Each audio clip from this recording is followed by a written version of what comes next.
Hey guys, so we just watched back. Cell. Yeah, back as a duo at last. And long way to return. I know, it's good to be back. And unfortunately, our return was for this pay-per-view, which was kind of interesting going into because Calum and I had very, very differing expectations for the pay-per-view. Honestly, except for Alicia Fox and Mickie James, and if I'd known it'd been on the card, Drew McIntyre and R-Truth, I thought this was like the best card we'd had this year by a long way. And Calum was really excited about it, which I could understand, but I just, for some reason, I just thought this was going to be terrible. Before we go anywhere, I really have to make the point that I really hate this new thing that WWE are doing. This new thing where they're like, we're going to have pay-per-views where all of the main events are the same type of match. I hate that. I think it's a terrible, terrible idea. All the main events were the same kind of match, but I think it's really tough to say that any of those main events were Hell in a Cell matches. I mean, they kind of had a story going in the DX Legacy match with the Cell. You know, locking people out. That kind of worked. Punk went off the Cell at one point. That was about all there was in that match. Cena Orton, as Bobby said at the time, could literally have happened anywhere. There was no need for a Cell. It wasn't a Hell in a Cell match. It was just a match. And there wasn't one spot all night. You know, I think when we heard about this pay-per-view, we were all expecting there was more of a spot. Something good. There was more of a spot on Raw when Cena and Orton at least took the time to scale the cage. And when I say took the time, hard. They seemed to find it very easy to do that. So I don't know why. But like, yeah, Calum and I were at the point where Calum was really excited about it, and I thought it was going to be really, really terrible. And I think we kind of, when it finished, we were like, oh, I think we've kind of settled in the middle ground of it. It was like, meh, you know. But actually, I think the more we think about it, it was pretty bad. It was pretty bad. The three main events in particular, I mean, I thought they were all bad. So we started off with the Cell. CM Punk versus The Undertaker for the World Heavyweight title. Which I thought would be the main event. It's always the main event. Of course it's the main event. It's got The Undertaker in it. Well, actually, in many ways, it's probably good that they didn't have this as the main event. Because if it had been the main event, because they were the main event... A, it was rubbish, but B, the crowd weren't into it in nearly the way that they wanted them to be. Like, they were chanting for CM Punk. And actually, that was really bizarre. It was very, very strange. It's very rare that you can get, like, anyone to compete with The Undertaker's popularity. So I was just kind of shocked. Let alone CM Punk, the archetypal heel. Just bizarre. This match was very strange. This match started off really well, actually. It started off beautifully. It started off really aggressively, and it was really well put together. It started off like a great Hell in a Cell match, and there was a great bit where Punk got thrown into the actual cell, which looked brilliant. And there were some other nice bits, Punk delivering the high knee. Oh no, that was the same bit. There was one good bit in this match. But yeah, it was good. The Undertaker was really aggressive, but then this match like totally died. I mean, it was like they started it off like they intended to have a great Hell in a Cell match. Yeah. And then halfway through, or no, maybe 3/4 of the way through, because it wasn't that long, well, decided they could be arsed. It was just like, oh right, okay, let's have this bit where we make Punk lose strong. Let's make Punk lose strong. Let's make Punk lose strong. Right, now in this last quarter, let's bury Punk as much as possible. Let's just have him get destroyed over and over again. Let's have Punk be as easily beaten as you could possibly imagine. Alright, like...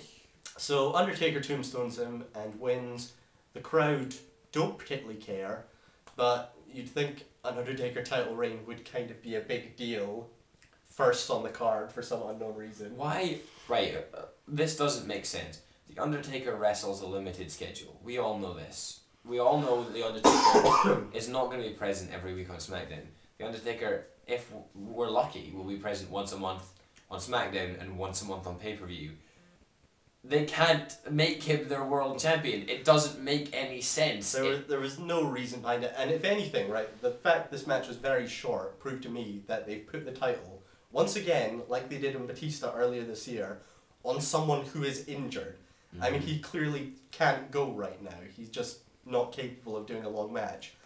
Why? I mean, I don't get that at all. But speaking of Batista, I'd just like to say the only thing that makes me happy about this match is that it means that Batista's not the next world champion. Fair enough. Yeah. Okay, Intercontinental title, Dolph Ziggler versus John Morrison. This was the only match where Bobby had very high expectations, and I thought it'd be good, but I thought like all mid-card feuds, they always start off with a match which isn't as good as it should be. Which is a fair point, but I just thought these guys were gonna gel so well. I thought this match was pretty good, really. I mean, it started off with some good mat wrestling, then it got bogged down in a sort of completely unnecessary period of Ziggler domination.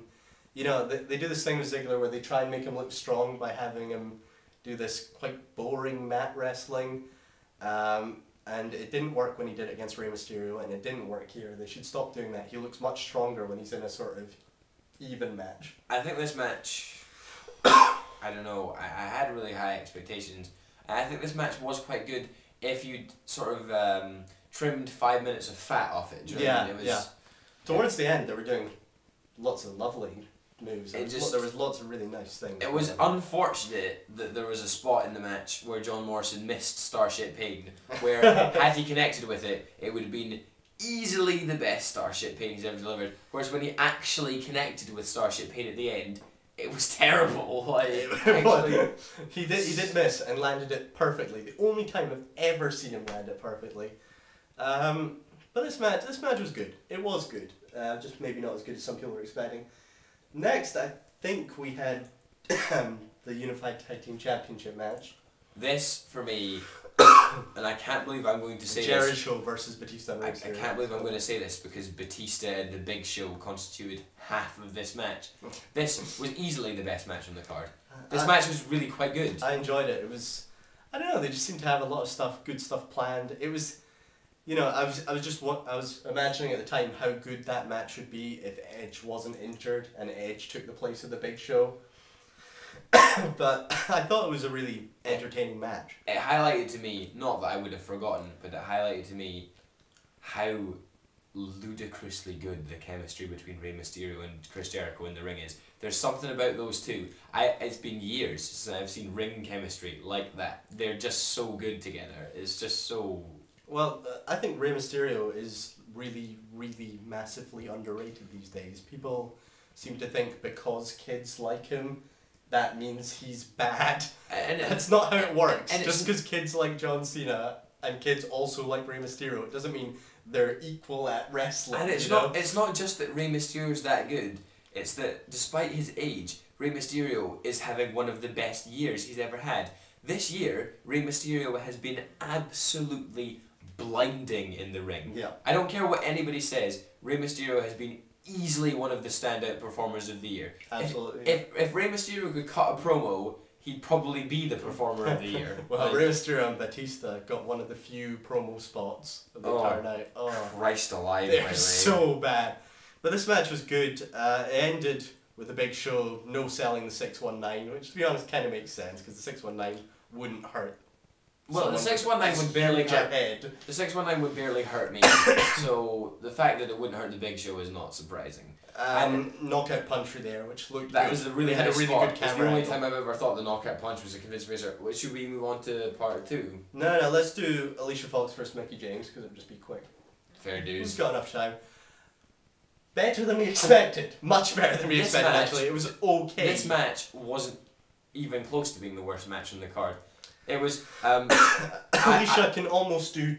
Well, she can almost do one move, a tilt-a-whirl backbreaker, and she can certainly do a Northern Light suplex as good as anyone I've seen try and do that move. I actually was gobsmacked. Alicia Fox executed one of the most beautiful Northern Lights, which you can imagine is a difficult move to perform. And it was absolutely stunning. I think Alicia Fox, she's never going to be good, but I think if you take the Divas of Raw... She's not as bad as we thought. If you take the Divas of Raw and the Divas of SmackDown, she's kind of like the Eve Torres of Raw, in that they always go on about how she's... That's true, actually, yeah, that's good. But I think she's got the potential to be much better than Eve Torres. I don't think Eve Torres is ever going to be that good, to be honest. Like Mickie did well in this match. There was only one bad period, and it was where Alicia was dominating. That was only like a minute long. This was an okay match. I mean, I had no problem with it, really. For WWE's Divas division, it was good. But I think the fact that we thought that, like, I think this was alright, but well, the fact that we thought it was this is good, one where we both had horrendously low expectations. Yeah. So I know it was always going to be okay. I think the fact that we thought this was good is a good indication of how bad WWE's women's division is. That's very true. Anyway, let's turn over to part 2.